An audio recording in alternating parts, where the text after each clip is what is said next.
Tomato sauce দিয়ে কখনো ডিমের কষা করে দেখেছেন? একবার এই রেসিপিটা ট্রাই করে দেখুন। এটা আমার মায়ের রেসিপি। নমস্কার বন্ধুরা, স্বাগত জানাই মাকা ম্যাজিক চ্যানেল। আমি এখানে একটা সসপ্যানে গরম জলের সাথে একটু নুন মিশিয়ে ডিমগুলো ভালো করে সেদ্ধ করে নেব।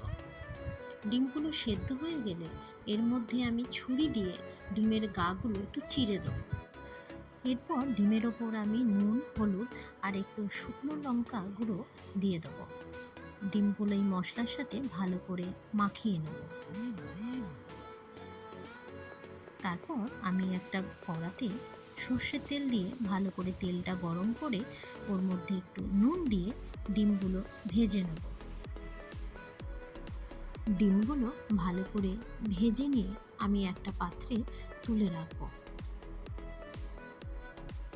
এই রান্নাটা বন্ধুরা আমাকে আমার মা শিখিয়েছেন, আপনারা অবশ্য ট্রাই করবেন।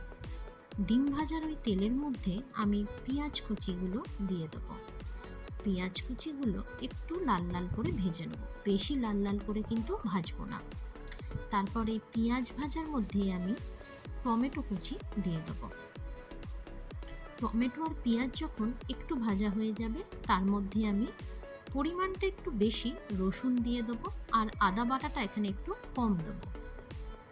এখানে রসুনের ফ্লেভারটা কিন্তু খুব সুন্দর আসবে। এর মধ্যে এবার আমি হলুদ গুঁড়ো, শুকনো লঙ্কার গুঁড়ো আর কাশ্মীরি লঙ্কার গুঁড়ো দিয়ে দেবো।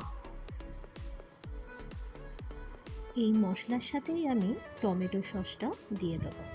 টমেটো সস কিন্তু এই রান্নার প্রধান উপকরণ। এটাই রান্নার স্বাদটাকে একদম পাল্টে দেবে।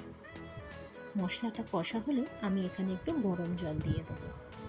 গরম জলটা ভালো করে মশলার সাথে মিশে গেলে এর মধ্যে স্বাদ মতো নুন আর চিনির দানা দিয়ে দেবো। চিনিটা এখানে অপশনাল, আপনারা না চাইলে নাও দিতে পারেন। এরপর আমি ভাজা ডিমগুলো এই মশলার সাথে ভালো করে মিশিয়ে নেব। ব্যাস, আজকে রেডি আমাদের এগ কারি। এই রান্নাটা আপনাদের কেমন লাগলো বন্ধুরা, অবশ্যই কিন্তু আমাকে কমেন্ট বক্সে জানাবেন। আর আমার পেজটা লাইক, শেয়ার অ্যান্ড সাবস্ক্রাইব করে দেবেন। ডিমের এই রান্নাটা একবার খেয়ে দেখুন, পরবর্তীকালে আপনারা কিন্তু এইভাবেই বানাবেন।